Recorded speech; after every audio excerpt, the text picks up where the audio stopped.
Ah shit, here we go again. Welcome back to Grand Theft Audio Brackets, my show where I take every single radio station throughout the entire Grand Theft Auto series, take every single song on those radio stations, pit them up against each other in a March Madness style bracket, and have you, whoever the heck is watching this, vote on it, and that way we hope to determine which is the best song on each particular station. Then, when all those are finished, we'll put them up in a grand bracket, which hopefully I'll be able to finish sometime before I die, bearing in mind that there are at least 100 radio stations throughout the series at this point in time as we speak, September the 25th, 2024, and there's probably going to be a lot more as soon as GTA 6 comes out. If you're just now joining us, we are in our third round overall, which is Wave 103, the new wave radio station from the original Grand Theft Auto Vice City.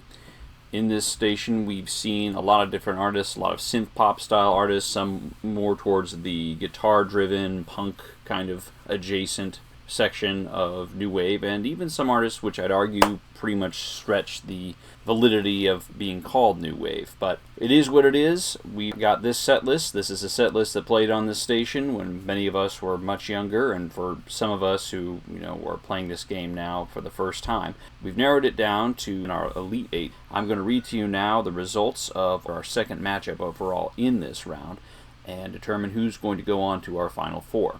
For those of you who may not be aware, I've taken all of these songs and seeded them in an order based upon how recognizable I believe the songs to be, how iconic they are of their particular genre.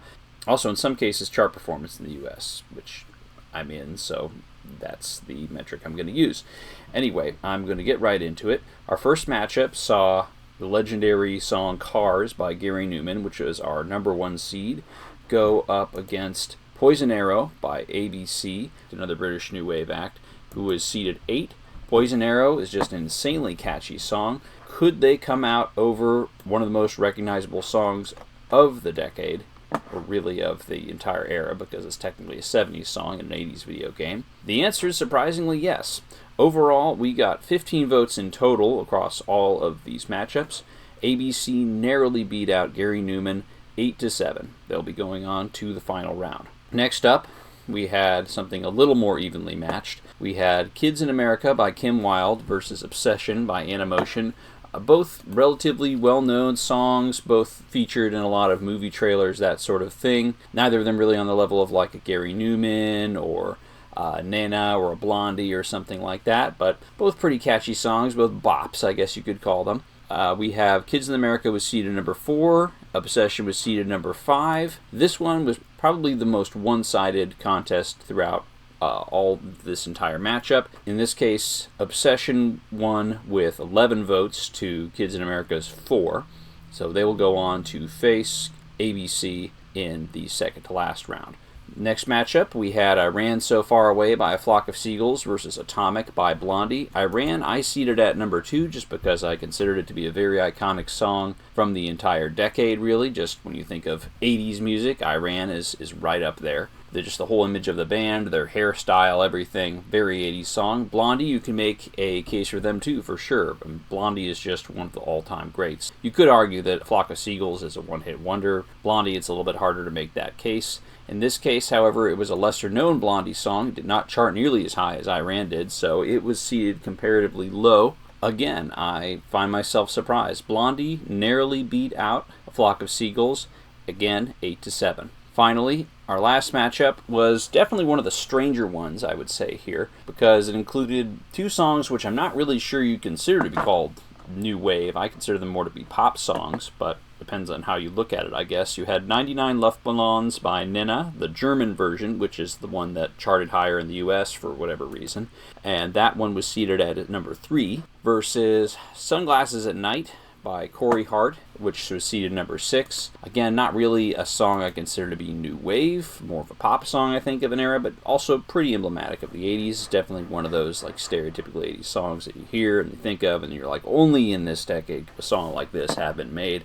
So, I guess you could say that they're pretty evenly matched in that case, and this was reflected in their overall vote total. We saw Nena very barely beat Corey Hart, again, 8-7. Our next matchup will be as follows. We will have in round 1, Poison Arrow by ABC versus Obsession by Animotion. And in matchup 2, we will see Atomic by Blondie go up against 99 Luftballons by Nina. I'm curious to hear about what you think of these results, whether you think they deserve what they got, whether you think somebody didn't get a fair shake. In any case, like I say, I leave this entirely up to you guys, whoever's voting on this, because I'm intentionally leaving myself out of the voting here, because otherwise I feel like I could definitely skew the results more than I already do, just with my commentary alone. Now, as I stated in the last video, I think what I'm going to do as far as picking the next station once we're finished with Wave 103 is we're probably going to just pick a random one from my spreadsheet that I have of all the songs, just so we can get a little bit of variety.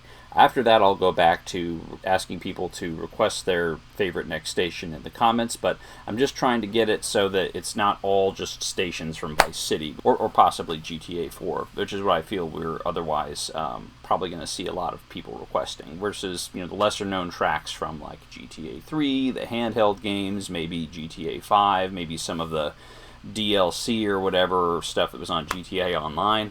It's all in the spreadsheet that I put in the comments here, so you can see, but I'm probably just going to pick something random from there, and hopefully it'll be something more accessible, enjoyable, whatever you want to call it, than the ambient station that we did the last round. But hey, I get it. Some people love ambient music. If that's your thing, more power to you. I mostly just want to see what kind of journey this entire project takes me on. I'm really excited to see how this is going to turn out, because no matter what, we're going to have a great song, because Fascination is no longer in the bracket. So, until next time, thank you for riding the wave with me. I'll probably announce winners for this next Wednesday, I think, which is October the 2nd, and very shortly thereafter, well, on that date, I should say, we'll have our final round, and then probably at some point over that weekend, we'll announce the winner, and also what the next bracket's going to be. So, again, leave a comment with your thoughts, suggestions, etc. Tell me to, you know, go take a long walk off a short pier, whatever you want to do, and hope to hear from you soon. Thanks a lot.